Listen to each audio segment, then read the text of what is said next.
안녕하세요.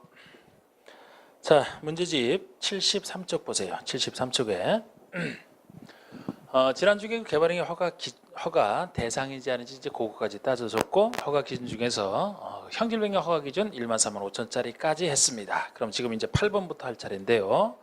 8번부터 나오는 건 좀 간단하게 보시면 됩니다. 자, 우리가 이제 개발행위 허가 기준을 정할 때 그 용도 지역별로 용도를 셋으로 나누고 있어요. 시가와 용도와 유보 용도와 보존 용도로. 제가 주로 이제 주상공을 개발할 땅이라고 하는데요. 시가와가 개발하겠다는 얘기니까 주상공이 시가와 용도가 되는 겁니다. 그리고 녹지나 비도시 지역 중에서 보통은 녹지나 비도시가 총체적으로 보통은 보존할 땅에 속하지만 그 중에서도 개발이 유보된, 지금은 개발을 안 하지만 나중에는 개발을 할 수 있는 유보 용도가 녹지와 비도시 지역 중에서 자생을 위한 개모임, 자생계. 그래서 자연 녹지와 생산 관리와 계획 관리, 그것이 유보 용도고 나머지가 보존이 됩니다. 그래서 간단하게 보시는 건데 아직까지 시험에 한 번도 나온 적은 없어요. 8번에 개발행위 허가 기준을 정할 때 고려해야 될 지역별 용도의 연결로서 옳지 않은 것은 했는데, 상업지역이면은 시가와 용도, 주상공이 시가와라고 했습니다. 2번에 자연 녹지라면은 자생계의 자조, 이것이 유보 용도가 되겠습니다. 그래서 2번이 틀렸고요. 자, 계획관리지역 유보용도 자생계 중에 하나, 그리고 나머지가 보존이니까 생산녹지와 자연환경 보존지역은 보존용도가 되는. 자, 넘겨보시면은 9번에 국회법상 성장관리 방안에 대한 설명이다, 옳지 않은 것을 했는데, 이것도 낸 적은 없습니다. 낸 적은 없는데 이게 성장관리 방안이거든요. 행정청이 수립하는 방안에 불과하기 때문에 국민을 구속하는 게 아니라 그렇게 크게 중요한 건 아닙니다. 그런데 이 방안에 대해서 그냥 살짝만 봐주세요. 성장을 관리하게 한 방안이니까, 이미 성장된 곳을 대상으로 해서 하는 게 아니고, 현재는 성장을 안 하고 있지만 나중에 성장될 때를 대비해서 올바른 성장을 관리하기 위해서 수립하는 방안이다. 이렇게 좀 봐주시는 것이고, 자, 1번 보시면은 옳지 않은 것은 특광시장 운수가 난개발 방지와 지역 특성을 고려한 계획적 개발, 올바른 개발을 유도하기 위해서 필요한 걸 수립하는, 이게 이제 성장관리 방안 뜻이 되겠습니다. 그래서 구체적으로 어디에 대해서 수립하느냐? 2번 개발행위 발생 가능성이 높은 지역, 을 대상 지역으로 하여 성장관리 방안을 수립할 수 있다. 3번에 구체적으로 시가와 용도인 주상공을 대상으로, 만약에 성장관리 방안에서 문제를 낸다라면 3번 정도가 이제 유력해 보이지 않겠습니까? 이거는 시가와 용도인 주상공을 대상으로 하는 게 아니고 개발행위 발생 가능성이 높은 지역이니까 유보용도가 돼요. 유보용도. 자생계가 되겠습니다. 자연녹지, 생산관리, 계획관리.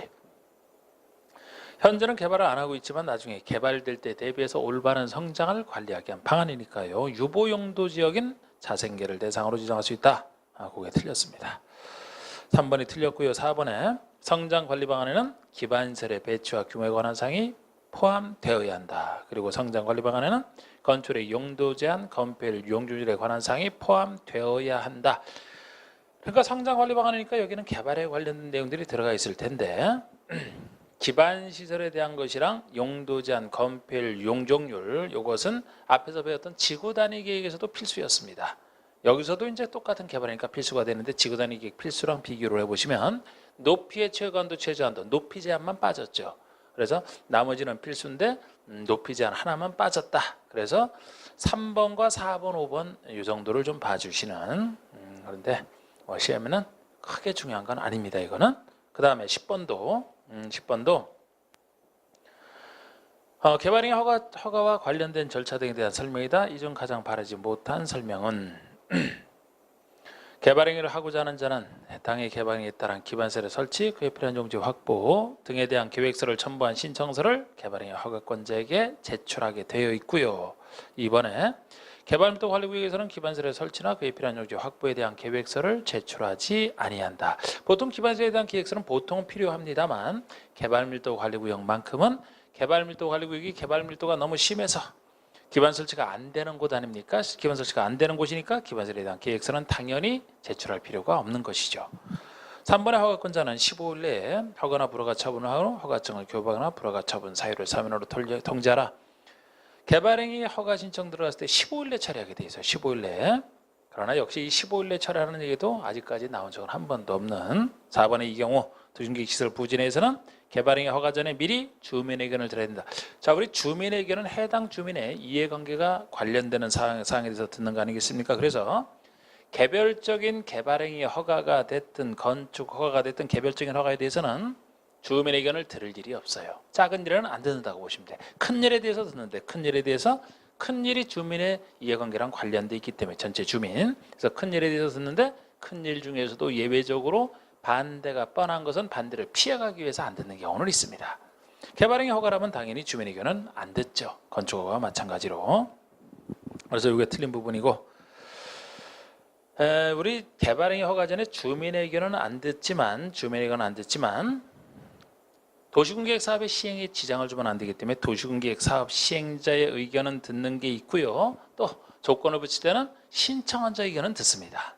신청 당사자 의견은 들어요. 그러나 일반 주민의 의견은 안 듣는다는 겁니다. 5번에 허가권자는 기반설에 설치된 것에서 필요하다고 인정되는 경우는 이행 보증금을 예치하게 할 수 있다.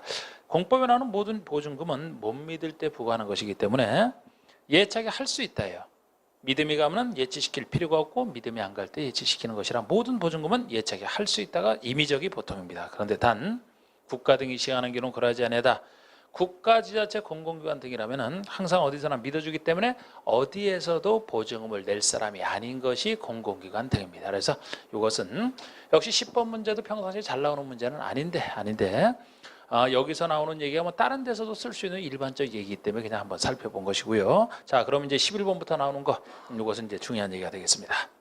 제가 개발행위 허가 파트에서는요, 제일 중요한 것이 우리 전 시간에 배웠던 개발행위 허가 대상인지 아닌지 구별하는 게 제일 중요하고요. 그 다음에 두 번째로 중요한 게 개발행위 허가 제한에 대한 겁니다. 개발행위 허가 제한. 지금 나오는 부분이죠. 하여튼 중요한 것은 정확하게 하셔야 돼요. 중요한 것은 잘 안 나오는 부분은 사실 알면 좋고 몰라도 크게 신경 쓸 일이 없습니다. 중요한 것은 정확하게. 자, 왜 중요하냐면 개발행위 허가 제한을 하게 되면은 일정 기간 동안 허가를 제한하게 되면 국민들은 그 일정 기간 동안에 허가를 아예 못 받거든요. 그러니까 국민의 이익에 상당한 그 침해를 주는 것이라 이런 것은 중요한 것이 되는 겁니다. 그래서 함부로 제한해서는 안 되기 때문에 제한 사유 5가지와 제한 기간은 제가 평상시 수업에서도 중요하게 강조를 했던 부분이죠. 자, 먼저 제한 사유는 5가지 사유가 존재합니다. 지금 여기서는 지정 사유를 먼저 묻고 있어요. 지정 사유에 해당하지 않는 것. 그러니까 제한 사유 5가지를 얘기하는데요. 보시면서 말씀드리면 1번에 자연환경 보전지역으로서 수목이 집단적으로 생육되고 있어 보존할 필요가 있는 지역. 자, 이거는 제한 사유 중에 하나입니다.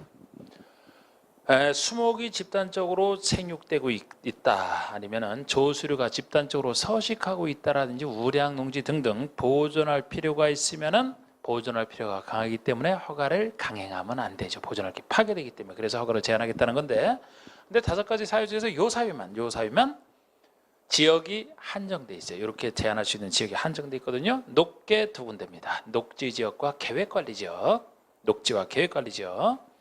그래서 제가 요거는 다른 것은 그런 제한 없지 않습니까? 요것만 녹지와 계획관리 지역에서만 제한할 수 있고 다른 것은 안 되기 때문에 요거는 제가 두 음자를 따드렸던 녹게, 녹색 닭으로 계획관리의 개, 녹지 지역의 녹색 닭으로 생각하시면 돼요. 그래서 녹색 닭이 귀한 색깔이고 거의 녹색 닭은 없거든요. 그래서 녹게는 귀한 닭이기 때문에 조수류가 집단적으로 서식을 해서 보존할 필요가 있는 곳으로 연결시키는, 그래서 이것은 자연환경 보전지이기 때문에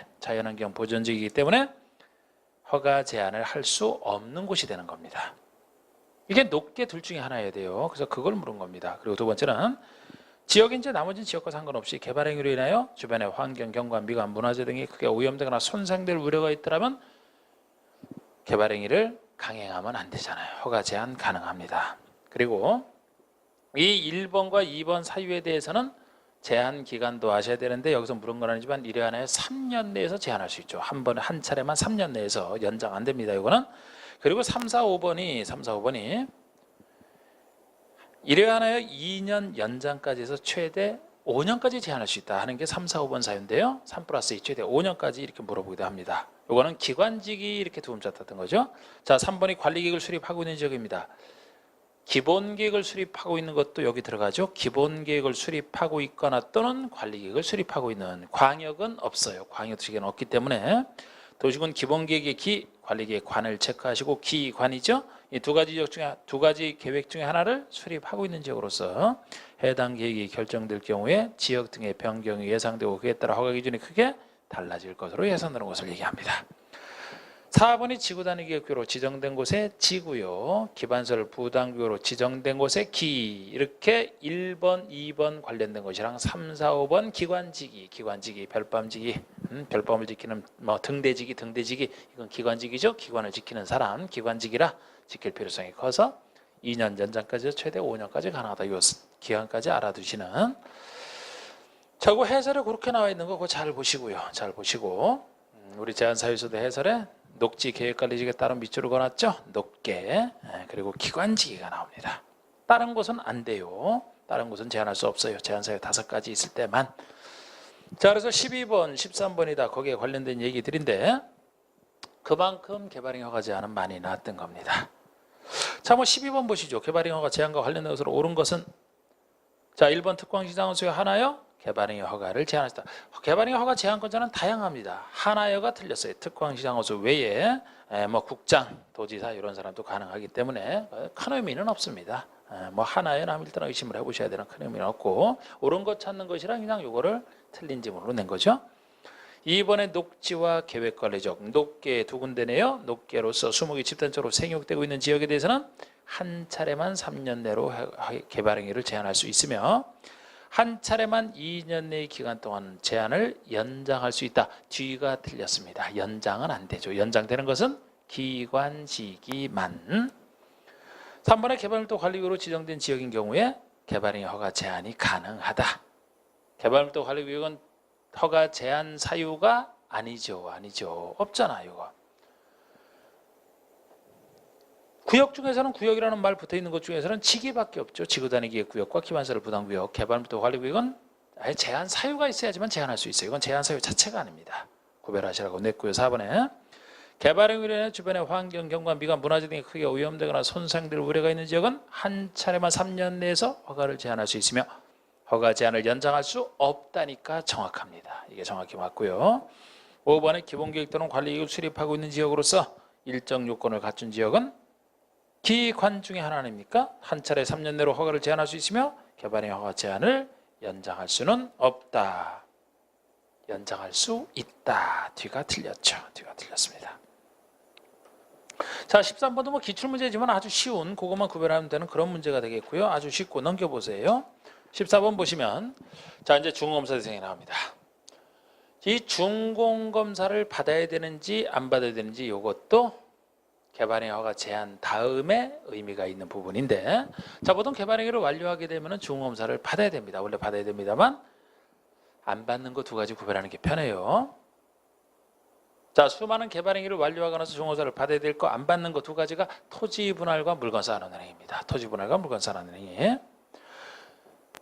자, 우리 토지분할은 경계가 표시되도록 줄만 거놓으면 됩니다. 그래서 이거를 무슨 준공검사를 받아야 될 준공공사했다고 볼 수 없는 거죠.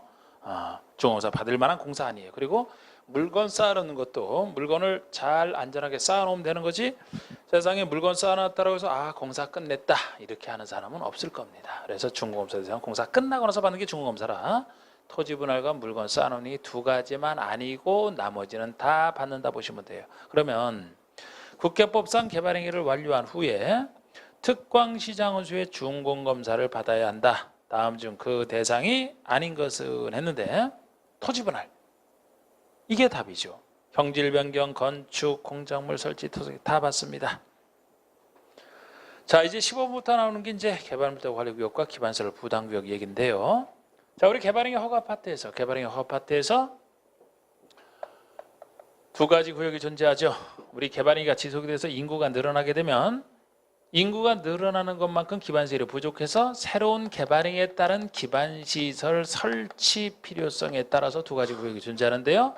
개발밀도 관리구역과 기반시설 부담구역이 존재합니다. 그래서 이 2가지 구역은 구역자가 붙어 있지만 관리계획과 관련되어 있는 용도구역은 아니죠. 우리 도시군 관리계획에서는 개도시 수입, 그 개는 개발제한구역을 얘기하죠. 그래서 이건 구역자가 붙어 있지만 관리계획과 전 상관없는 여기 개발행위 허가 파트에서 나오는 두 가지 구역을 얘기합니다. 그래서 우리 국회법에서 도시군 관리구를 결정하는 것은 관리기 결정권자가 하지 않습니까? 지정을 할 때. 이건 관리기과 전혀 상관없기 때문에 특광시장원수가 지정한다 이렇게 보시면 되고요.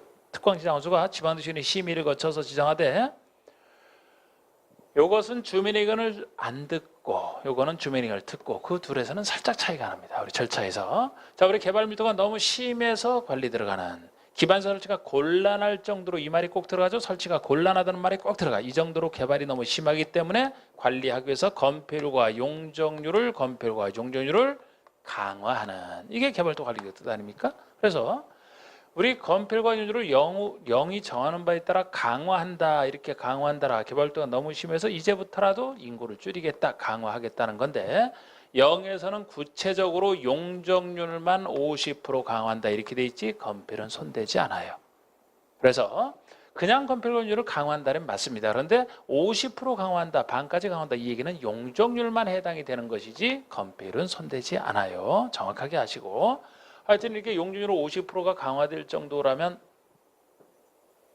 가격이 땅 가격이 거의 반으로 깎이게 되거든요. 최대. 그렇기 때문에 반대가 너무 뻔해서 큰일이지만 반대가 너무 뻔해서 주민의 의견을 안 듣는 것이죠. 만약에 여기서 주민의 의견을 듣는다.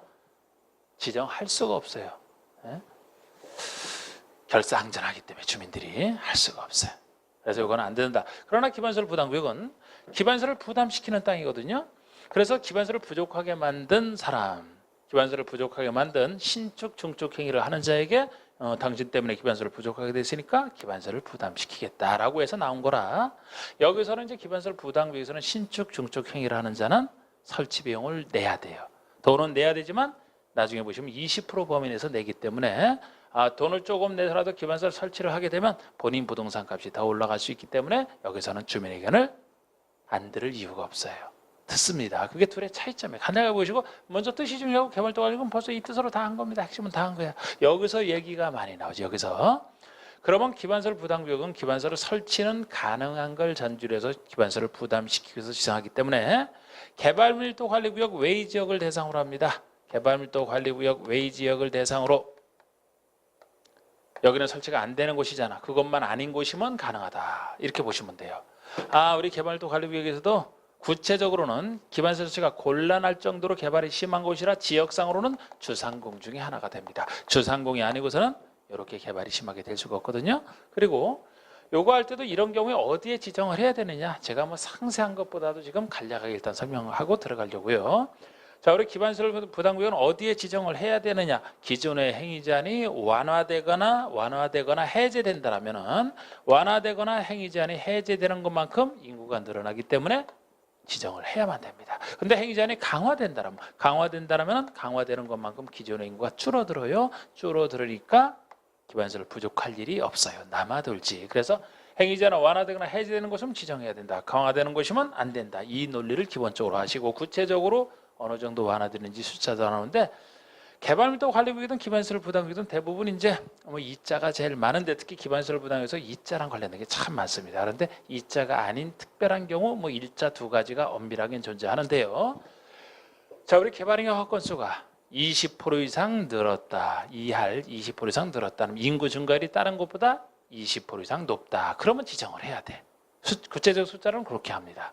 그리고 그렇게 해서 만약에 지정이 됐다 그러면은 기반시설 부담구역에서는 빨리 기반시설 설치 계획을 수립해서 기반시설 설치 계획이 말 그대로 기반시설을 어떻게 설치하지 설치에 대한 계획이거든요. 요거를 빨리 수립해서 설치하는 사업을 해야 되는데 요거 1년 내에 수립하게 돼 있어요. 대부분 이자인데 1년에 관련돼 있는 유명한 것이 기반시설 설치 계획 수립 시기가 1년이 되겠습니다.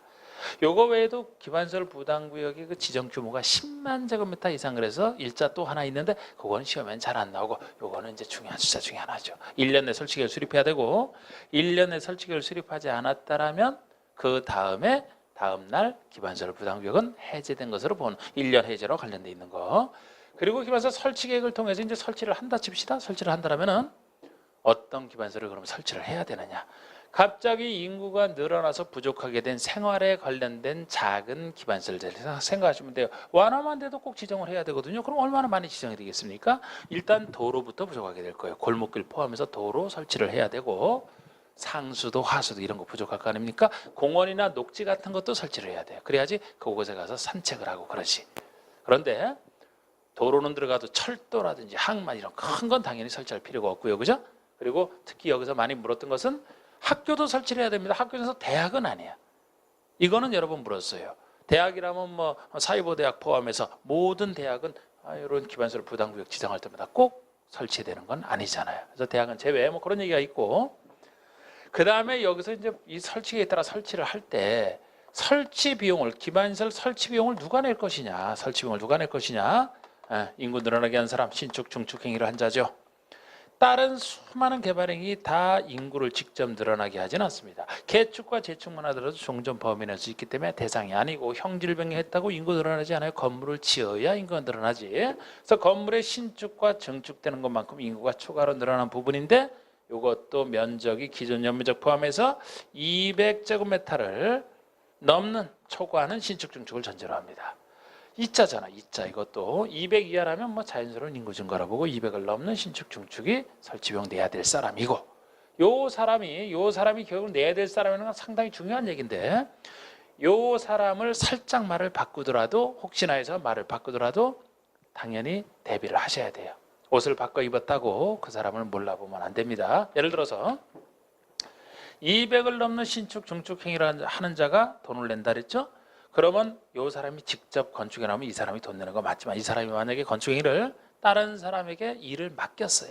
위탁이나 도급을 했다. 그러면 위탁이나 도급을 한 자가 건축행위자 아니겠습니까? 수탁이나 수급인이면 돈 받고 일을 맡아서 할 뿐이니까 그 사람이 되는 거 아니에요.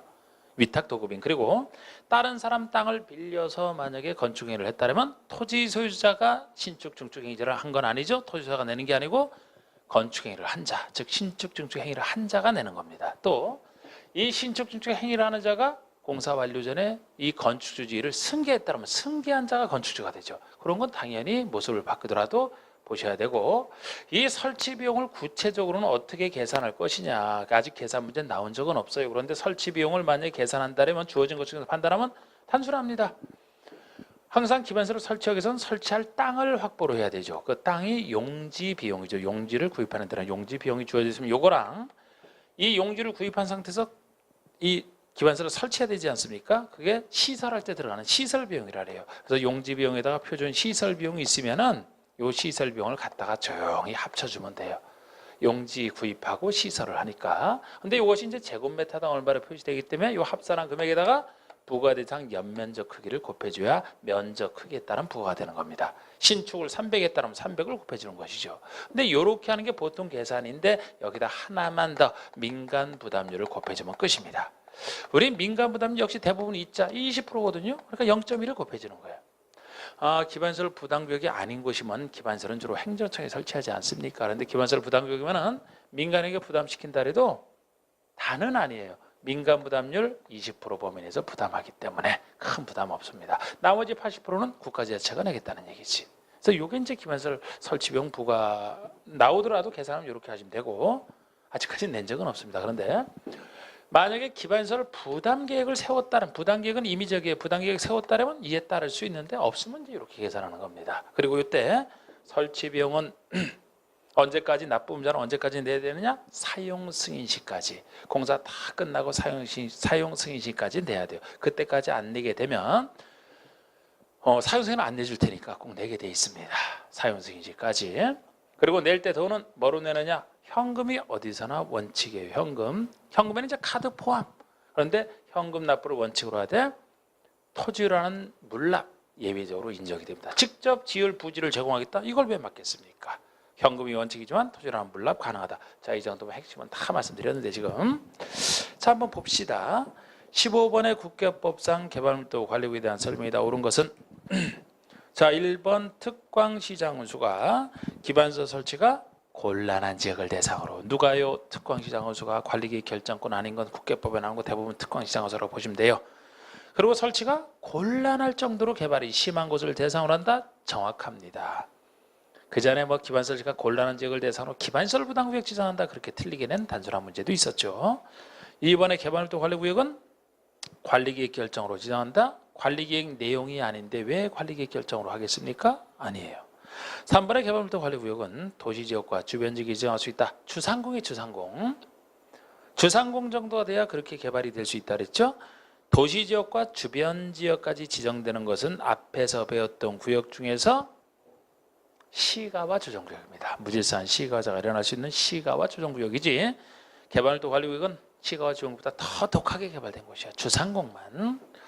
4번의 개발물도 관리구역에서는 건폐율 관유를 강화한다. 맞습니다. 이렇게 강화하게 돼서 완화라는 틀리죠. 공법에서 유일한 강화가 요거라고 했습니다. 시행령에서는 그런데 대통령령에서는 건폐율 관유를 최대 50% 강화 이러면 틀려요. 여기서는 뒤에서는 건폐율을 빼줘야 됩니다. 구체적으로 50% 강화한다 이 얘기는 용적률만 50% 강화해요. 5번에 주민 의견을 듣고 지방시의 심의를 거쳐 지정한다. 이렇게 개발도 관리구역은 주민의 의견을 듣는 게 아니고 이게 틀렸죠? 주민의 의견을 안 듣고 그냥 특광시장소니까 지방시의 심의만 거칩니다. 주민의 의견을 듣는 것은 기반시설 부담구역이죠. 자, 우리 16번에 보시면 국회법상 기반시설 부담구역에 대한 설명이다 옳지 않은 거. 개발물도 관리구역 외의 지역에 지정할 수 있다. 그렇죠. 2번 특광시장소가 주민의 의견을 듣고 지정한다. 그렇습니다.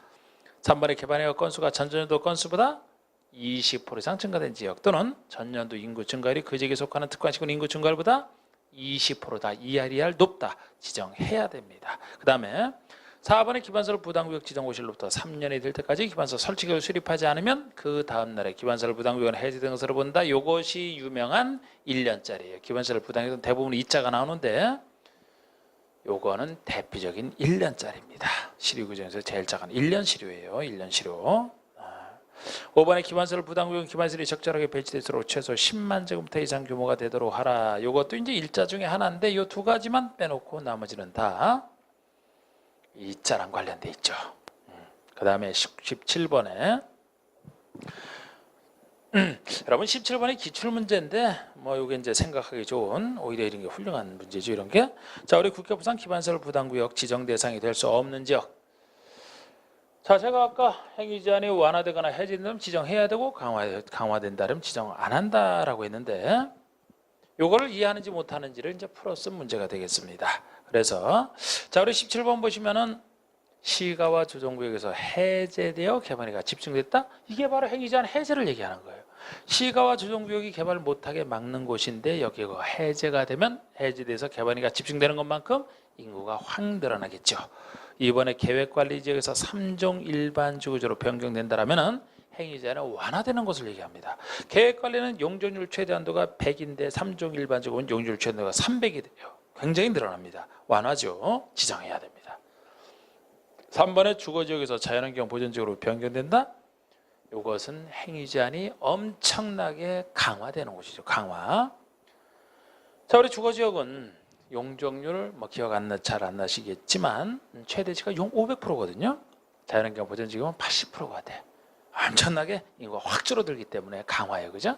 그래서 오히려 기반시설이 남아돌고 이거 어느 것을 없앨지를 고민해야 돼. 새로 만드는 걸 고민하는 게. 그래서 요 당시에도 요 이론을 이해했다라면은 3번을 싹 풀고 4번, 5번은 보지도 않고 다른 문제 풀었을 겁니다. 그런데 이거를 뭐 숫자만 잘 외우느라고 만약에 이거를 완화냐 강화냐 이해를 못한다라면은 4번, 5번 열심히 풀고서 헤맸겠죠. 그래서 이거 이해하는 문제 이게. 자, 4번에 우리 풀어보면 전년도 개발할 건수가 100건이었으나 전년도 개발할 건수가 130건으로 증가했다라면 100에서 130건으로 계산하기 좋게 나왔잖아. 30% 증가죠. 그럼 20% 이상 증가니까 지정해야 되는 거 맞습니다. 5번은 전년도 인구 증가율이 5%인 시에 속해 있는 지역으로서 시 전체가 5%인데 그곳에 속해 있는 지역으로서 전년도 인구 증가율이 30%라면 25% 높은 거예요. 그러니까 20% 이상 높은 곳에 들어가니까 지정해야 되는데 3번으로 정답은 이미 나온 것이죠. 자, 우리 18번 보시면 국회법상 기반시설 부담구역의 설치가 필요한 기반시설에 해당하지 않는 것 하수도 전문대학이 되겠습니다. 전문대학 포함해서 모든 대학은 대학 이상은 설치가 필요한 시설이 아닌 거죠. 이렇게 큰 것을 왜 설치를 하겠습니까? 기반시설 부담구역은 완화될 때마다 지정해야 되는 곳인데 그래서 하수도, 공원, 폐기물 처리시설, 도로, 상수도, 녹지 이런 건 다 들어가지만 대학 이상은 아니다. 2번. 자, 19번의 기반설 부담금에 대한 설명이다. 옳지 않은 것은 했는데 자, 1번의 기반설 설치 비용은 일정한 건축물을 200제곱미터 초과하여 개축하는 자에게 부과해서는 안 된다.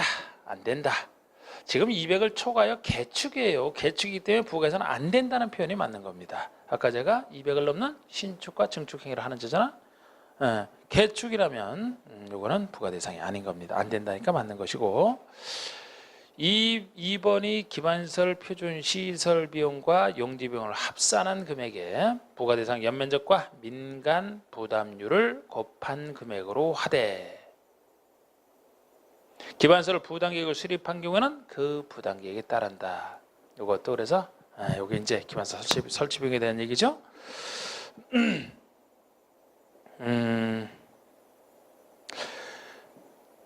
지금 이거 19번 문제가 기반설 부담구역에 대한 설명이 되는데 기반설 설치 비용에 대한 설명, 원래 이렇게 내려고 했던 건데 기반설 부담구역에서 설치 비용에 관한 설명이다.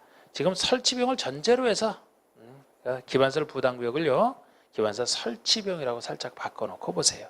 그래야 좀 더 매끄럽죠? 그래야. 그러니까 2번 같은 경우도 설치 비용을 어떻게 계산하냐 그 얘기 아닙니까? 설치 비용으로 바꿔놓고 보세요. 3번의 민간 부담률은 50%? 20%죠. 100분의 50, 20입니다. 100분의 20으로 하되 특광시장원수는 그 25% 범위에서 가감했어요. 정말 정확합니다. 앞부분이 틀렸죠. 52. 4번의 건축인을 위탁하거나 도급한 경우에 납부무자는 위탁이나 도급을 한 자지 수탁수급인이 아니죠. 납부무자는 기반설 설치비용을 사용승인 신청 시까지 납부해야 된다. 이렇게 사용승인 신청 시까지 내는 겁니다. 자, 20번에서는 국회법상 기반설 부담구역에 대한 설명으로 옳은 것을 했는데 1번 기반설 부담구역은 개발무도 관리구역과 중첩하여 지정될 수 있다. 중첩될 수가 없어요. 기반설 부담구역은 개발무도 관리구역 외의 지역에 지정을 하기 때문에 개념상 중첩될 수가 없는 겁니다. 두 번째, 대학은 기반설 설치가 필요한 기반설에 해당한다. 대학은 아니다. 3번에 기반설 설치 비용은 현금 납부를 원칙으로 하되 부과대상 토지 및 이화부지산 토지라는 납부를 물납을 인정할 수 있다. 저 옳은 거 찾는 거예요. 현금이 원칙이죠. 카드 포함해서 현금도를 원칙으로 하지만 토지로 하는 납부를 예외적으로 인정할 수 있다죠. 그래서 3번이 맞고 4번에 기반설 부담구역으로 지정된 지역에 대해서 개발 허가를 제한하였다가 이를 연장하기 위해서는 중앙도시의 심의를 거쳐야 된다. 보통 이런 뭐 중요한 얘기는 아니에요. 중요한 얘기는 아닌데 우리 개발행위 허가 제한에서는 제한 사유와 제한 기간이 중요하지 않았습니까? 그런데 그 기반설 부담구역은 아까 기관지기의 즉 개발행위 허가를 제한할 수 있는 곳에 속했는데 우리 허가를 제한할 때는 함부로 제한해서는 안 되기 때문에 도시위원회의 심의를 거치게 돼 있어요. 그런데 연장할 때는 따로 심의 필요 없습니다. 말 그대로 연장 원상에 불과하기 때문에 심의 필요 없어요. 근데 여기서도 지금 실제 기출문제, 최근의 기출문제 아닙니까? 중요한 3번 가지고 정답의 난제를 4개 했지 4번처럼 조금 중에서 떨어지는 건 그냥 델러리 지문으로 했다 이렇게 보시면 돼요. 여기서 뭐 연장할 때 심의를 거치고 안 거치고 이게 뭐 공인사업에서 뭐가 중요하겠습니까? 그쪽에서 하는 행정적이 잘하면 되지. 그래서 그냥 델러리 지문으로 보시고 뭐 알아두면 좋긴 좋겠지만 뭐 중요한 거 정확히 알면 제가 맞춘다고 했죠. 실제 기출일수록 5번의 기반설 부담구역 지정 고시일로부터 2년이 될 때까지 기반설 설치 계획을 수립하지 않으면 그 다음날 구역은 해지된 것으로 본다. 이것이 1년 실효죠. 1년 실효가 되겠습니다. 그래서 맞는 것은 이제 3번만 맞고요. 3번만 맞고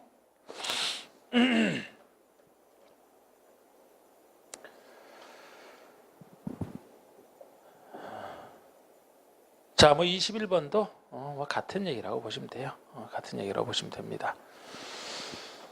그럼 이제 보칙을 한번 보시죠. 보칙을.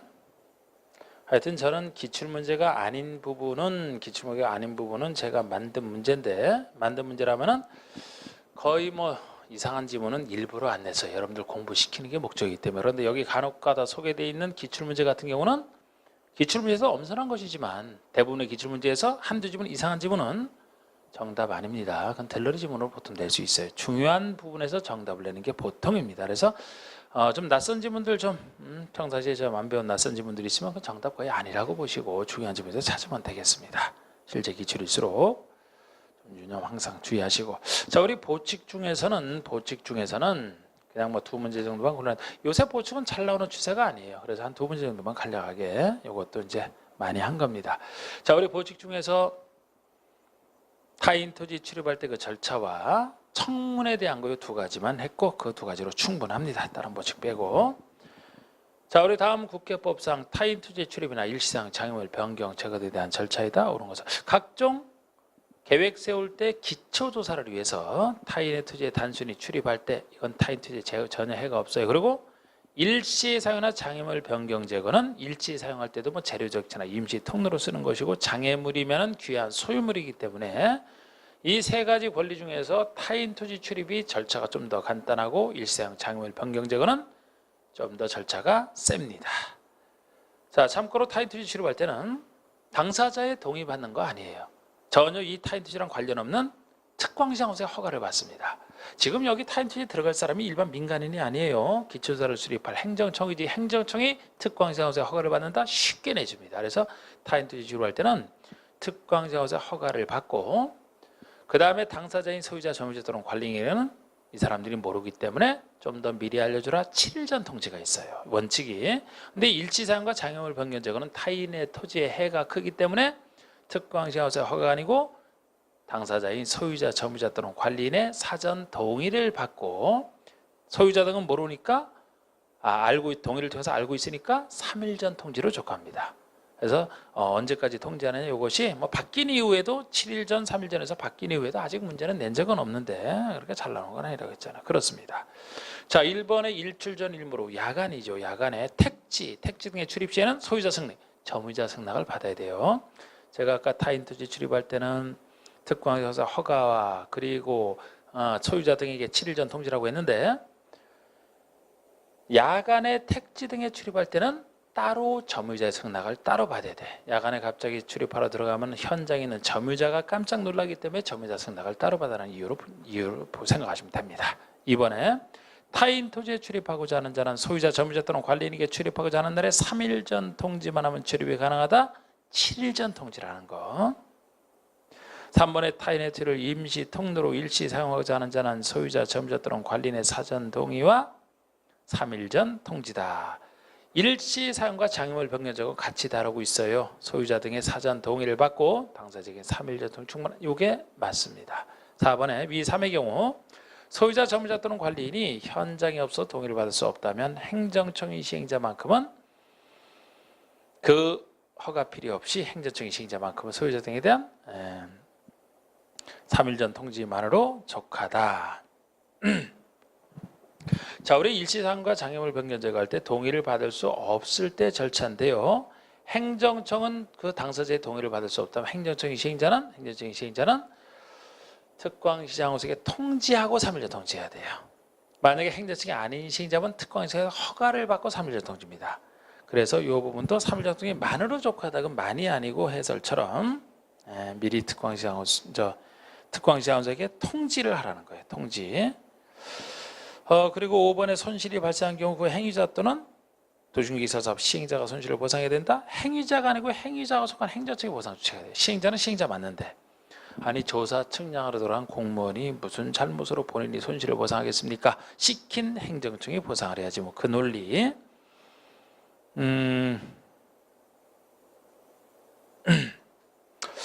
그래서 좀 이 정도 그냥 봐주세요. 이 정도 봐주시고 2번이 국회법상 처분에 앞서 청문을 해야 되는 경우만을 모두 그런 거. 자, 우리 국회법에서는 처분하기 전에 행정처분하기 전에 청문이 의사를 미리 듣는 게 의견을 듣는 게 청문이거든요. 청문을 미리 해야 되는 경우가 딱 세 가지가 존재합니다. 그런데 이것은 행정청에 하는 수많은 처분 중에서 중요한 처분. 단순히 어떤 공사 중지 등을 명하는 게 아니고 개인에게 권리나 지위를 줬다가 뺏는 처분, 이게 가장 무서운 처분이거든요. 취소 처분을 얘기합니다. 근데 이 취소라도 모든 취소가 아니고 어떤 권리나 지위를 줬다가 뺏는 거, 이게 무서운 처분이기 때문에 취소하기 전에 취소 상대방의 의견을 꼭 들어봐라, 이렇게 생각하시면 돼요. 그래서 개발행위 허가 취소, 개발행위 허가를 받게 되면 개발행위를 할 수 있는 권리를 취득했다가 이것을 취소를 통해서 잃게 되기 때문에 이것은 청문을 해야만 됩니다. 기본계획 승인 취소, 여러분 도시군 기본계획 승인은 배웠다시피 기본계획은 시장군수가 수립했을 때만 도지사 승인을 받습니다. 특광 이런 사람들은 본인이 스스로 승인 안 받잖아요. 그러면 지금 기본계획 승인을 취소한다면 승인 받은 사람은 시장군수고, 시장군수가 이 기본계획 승인을 받음으로 해서 어떤 권리나 지위를 취득하는 거 아니잖아요. 그러니까 이거 승인 취소한다라고 해서 청문을 해야 될 거 아닌 겁니다. 디귿번에 도중계획 시설사업 실시계획 인가 취소. 우리 도중계획 시설사업 할 때 실시계획 인가를 받게 되면 사업시행권을 땄다, 그렇게 얘기를 하죠. 그러면 사업시행권을 땄다가 취소가 되니까 권리 취소가 되는 겁니다. 받아야 돼요. 리을번에 지구단위기의 구역 취소, 지구단위기의 구역 지정 취소. 지구단위기의 구역 지정이 됐다라고 해서 어떤 개인이 어떤 권리를 취득합니까? 권리 취득하는 거 아니에요. 구역 지정되면 그곳에 이제 지구단위 계획 세워서 개발할 수 있게 만들어주고 나중에 사업을 하는 것이지, 이것만으로 어떤 개인이 권리나 지위를 취득하는 거 아니잖아. 그러니까 이것도 아닌 겁니다. 그래서 지금 여기서는 정답이 기역 디귿이고, 여기에다가 기역 디귿에다가 도중계획 시설사업 시행자 지정 취소까지 세 가지만 국회법에서는 청문 대상이 돼요. 그 아래 해설에 나와 있듯이 시행자 지정 취소. 자, 우리 행정청이 아닌 자는 도중계획 시설사업에서 행정청으로부터 시행자로 지정받아야지만 시행자가 되지 않습니까? 그러면 시행자 지정됐다는 것 자체가 비행정청이 시행자로서 지위를 취득했다는 얘기가 돼요. 그 시행자 지위가 취소를 통해서 완전히 없어지잖아요. 그래서 이 세 가지만 청문 대상이 되는 건데, 이렇게 해서 지금 다 봤고, 자, 이제 2편의 개발법이 나오는데, 우리 도시개발법은 6개, 6문제 나오는 법이라 너무 세밀하게 해서도 안 되고, 역시 중요한 거 위주로 보시는 건데, 항상 개발법을 한다 그러면 여러분들 개발법의 문제를 풀 때는 도시개발법의 틀을 정확히 잡아두시고 그 틀을 떠올리면서 풀어야 됩니다. 그래서 여러분들이 뭐 나름대로 가지고 있는 틀이 있다라면 이론은 제가 안 가르쳤기 때문에 그걸 생각을 하시되, 저라면 이렇게 합니다. 저라면 항상 도시개발 사업 할 때 이것도 이제 정비사업과 비슷하거든요. 정비사업도 흐름이 아주 비슷합니다. 항상 개발사업, 정비사업 할 때 이 틀을 먼저 잡아야 되는데, 자, 우리 도시개발 사업을 진행할 때는 제일 먼저 나오는 게 도시개발 사업에 대한 계획, 줄여서 개발계획이죠. 개발계획. 이 개발계획이 뭐 시행자, 시행방식, 구역은 어디에, 언제까지, 사업 시행기간, 도시개발 사업에 대한 전체적인 것을 정하는 것이 개발계획이에요. 그래서 이게 제일 처음에 나올 수밖에 없고, 이 개발계획 범위 내에서 구체적으로 도시개발 구역을 지정할 겁니다. 이게 구역 지정이죠. 이게 원칙적 순서가 돼요. 그런데 예외적으로 이 순서가 뒤바뀌는 경우를 시험에서 잘 냈어요. 주로 녹지나 비도시적처럼 변두리 대상으로 개발할 때는 가격이 올라가는 폭이 훨씬 크기 때문에 이때도 원칙은 이렇게 해야 됩니다만, 특히 투기 우려가 있을 가능성이 커서 그렇다면 보통 구역을 지정한 상태에서부터 허가를 받게 하면서 투기 통제에 들어가거든요. 그렇기 때문에 녹지나 비도시처럼 변두리 등이라면 투기 우려가 높다 그러면 구역을 먼저 지정을 해서 투기 통제를 하고 나서 개발 계획을 천천히 수립할 수 있다. 그러면 훨씬 효과적으로 사업을 할 수 있다. 그래서 이 경우에 이 녹지나 비도시적 등 언제 구역부터 지정을 하고 개발 계획을 나중에 수립할 수 있는 곳이 어디냐 하는 거예요. 이거 이제 많이 나왔던 것 중에 하나가 되겠습니다. 그리고 여기 이제 원칙은 이 순서가 되고요. 구역까지 지정이 됐으면 이 사업의 이제 시행자가 누가 될 것이냐, 시행자를 정하는데, 시행자라면은 믿어주는 공공시행자와 믿지 못하는 민간시행자로 나눌 수가 있고, 이 중에서 이제 조합은 항상 시험에 나오는 조합도 역시 중요한 부분이 되겠습니다. 그죠? 그리고 시행자가 지정이 됐으면 시행자는 실시계획을 작성해서 나는 이런 식으로 사업을 실시하겠다. 실시계획 작성해서 여기서 행정기관에 제출하면 인가권자가 인가를 내주고 고시하는 순간에 인가를 내받았기 때문에 실시기도로 사업을 실시할 수 있다. 그래서 이걸 통과해야 사업 시행자는 시행권을 땄다라고 얘기를 합니다. 사업시행권을 땄어요.